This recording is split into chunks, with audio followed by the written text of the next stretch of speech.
Hi, welcome to the third part of my series calling Turning Oi to Joy. Today, I want to talk with you about something that clients talk with me about consistently, the need and the desire to be happy.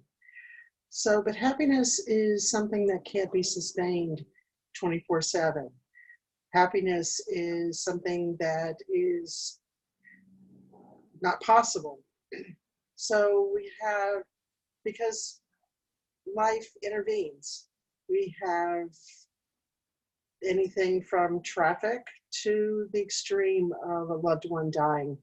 So happiness cannot be done on a consistent basis. So what I like to talk with clients about is how do we increase life satisfaction?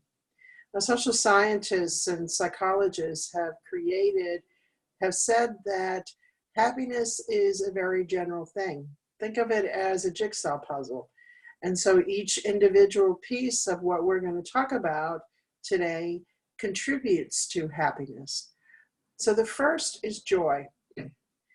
Recently, I read that we often will, when we do a life review, Eric Erickson, a psychologist who determined that each of us goes through stages in our lives, and at a certain stage, we talk about life review. And we often think about things that are negative in our lives, but what would happen if we looked at our lives and said, what brought us joy?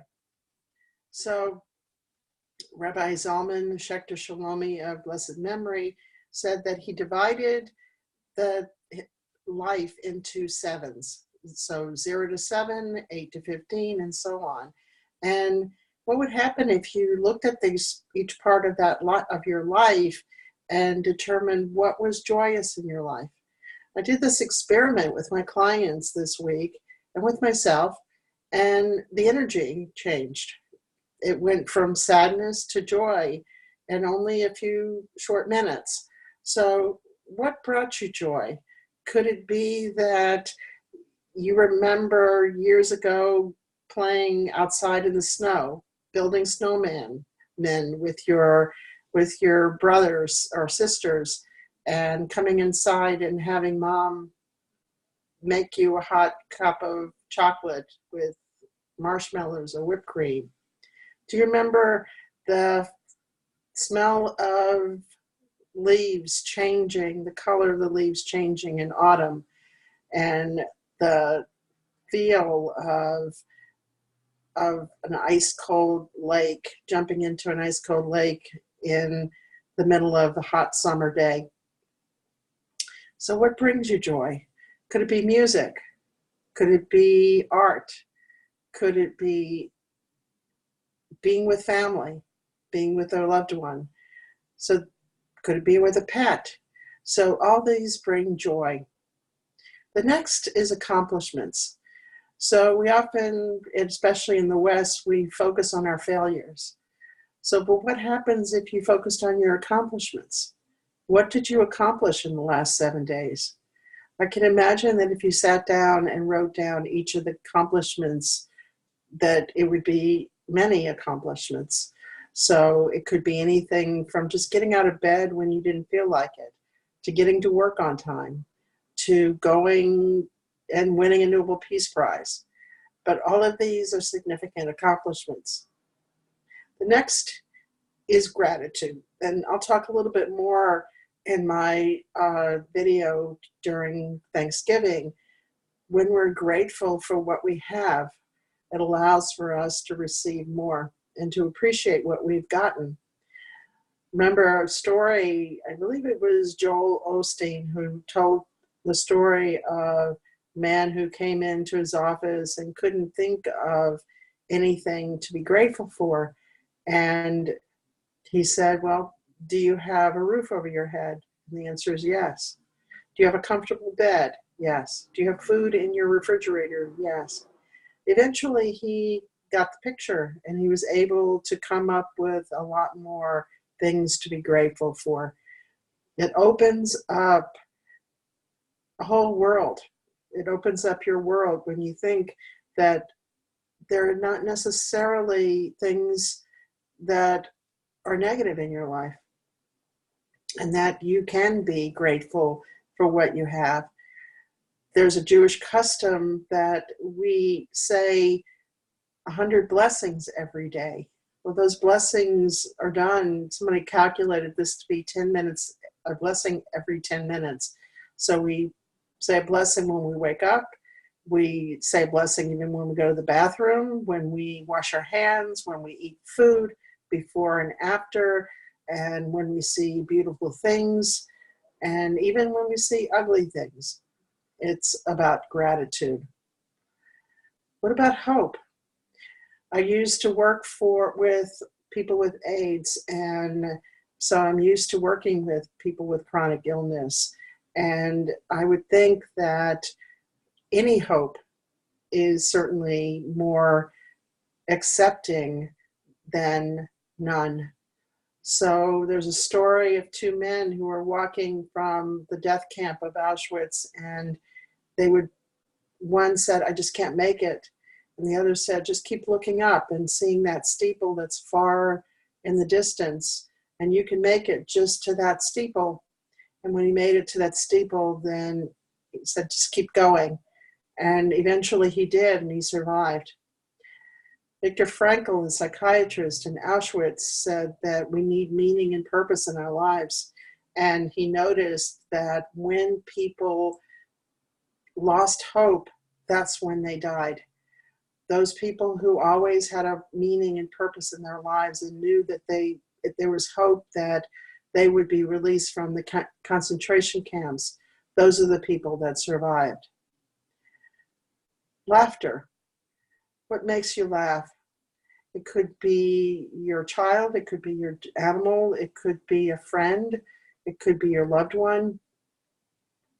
Norman Cousins was a journalist who had a rare form of cancer, and he decided that he was going to see, this was an experiment he did, that he asked for and watched movies, Marx Brother movies, and I Love Lucy shows. Eventually, the cancer went away. He was healed, and he enjoyed doing it at the same time. So when was the last time you laughed?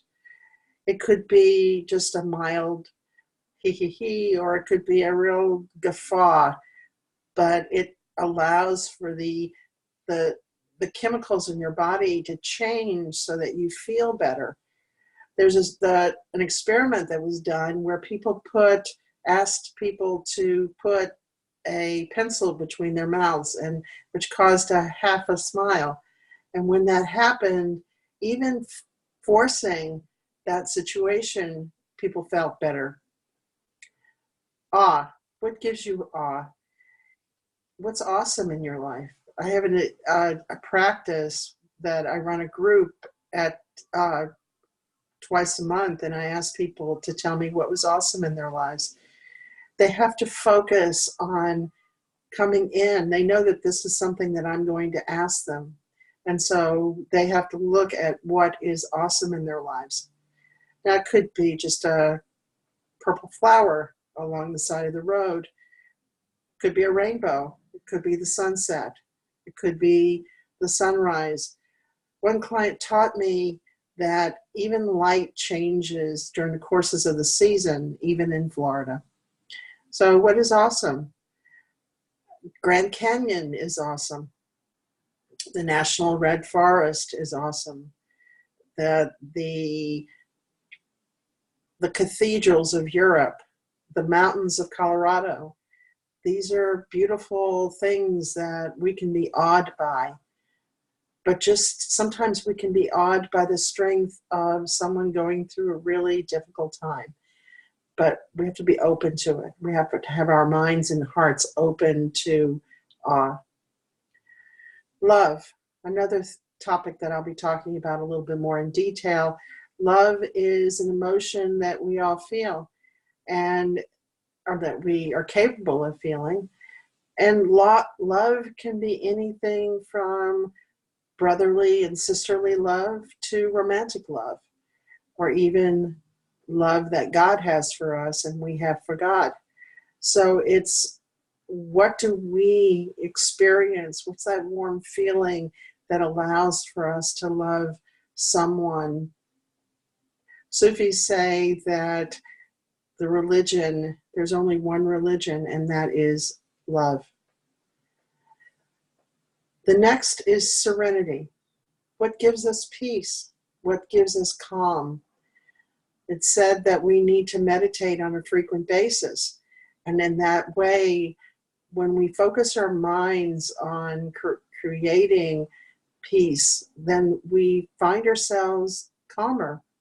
We're able to focus our minds on something that we can focus on things that we're having difficulty with, because we are calm. We have found serenity.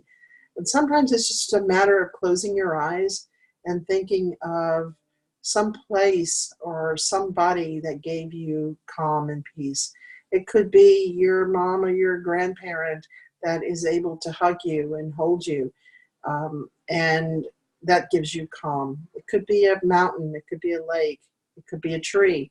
Whatever it is that will bring you a sense of peace and calm and serenity. The next is interest. So one of the things that I find when people are curious in their life, when they're looking at, what is history? What is art? What is music? When they open their hearts and minds to what are the questions in their lives and how can you find the answers? So I find that people who are in their retirement age, the ones that go and learn and attend classes and are constantly reading, those are the ones who have a high quality of life. So to keep your mind open to learning on a consistent basis. And the last is inspiration. What gives you inspiration? It could be that a documentary that you've watched, or it could be this young girl that's Greta, who is 16 and inspires you to understand about the nature of climate change. It could be Reverend William Barber is an inspiration to some as he deals with civil rights. But how can you be inspired? How can you be a source of inspiration? Not just as if you are inspiring your child, but how can you inspire other people? Each one of us has a superpower. Each one of us is a hero. And how do we do that? How do we take on that source of inspiration? So each one of these pieces of the puzzle creates an increased life satisfaction. And I would encourage you, as you get on with your day and your week, to consider each one of these. So to recap: joy, accomplishment, gratitude, hope, laughter, awe, love, serenity, interest, inspiration, curiosity. Each one of these will increase your life satisfaction. So give it a try.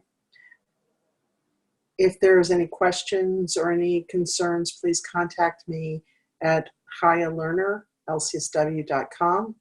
I look forward to speaking with you next week. Have a great week.